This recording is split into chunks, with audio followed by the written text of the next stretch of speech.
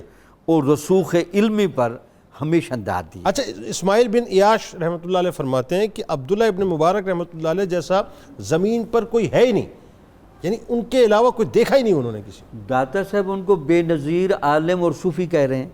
اس سے اندازہ لگائیں داتا صاحب جیسا جس کو برے صغیر کی اور عالم اسلام سارا جانتا ہے کہ ان کا کتنا اپنا خود بڑا مقام ہے. وہ کہتے ہیں جی بے نظیر عالم تھے اور فقیہ اور صوفی. اللہ اکبر، اللہ اکبر. بات آگے بڑھاتے ہیں. اب ذرا علامہ صاحب یہ بتائیے کہ ایک تو آپ کی علمی جلالت کی بات آ گئی، اب آتے ہیں آپ کے زہد و تقوی کی طرف، آپ کی عبادات کی طرف. اب یہاں تھوڑا سا میں ایک یوں سمجھیے کہ ایک تمہیدی جملے سوال کے طور پہ رکھنا چاہ رہا ہوں. یعنی جب میں یہ دیکھتا ہوں کہ 4000 شیوخ سے استفادہ کرنا یہ کوئی آسان بات نہ تھی، کتنا وقت درکار، بہت مشکل. 1000 اس میں سے شارٹ لسٹ کرنا، پھر ان سے روایت کرنا کتنا وقت چاہیے، اسفار کرنا کتنا وقت چاہیے، اس کے بعد یہ سارے کام کرنے کے بعد تلامذہ یعنی جو اسٹوڈنٹس کو جو آپ نے ٹرانسفارم کرنا ہے وہ کتنا وقت چاہیے.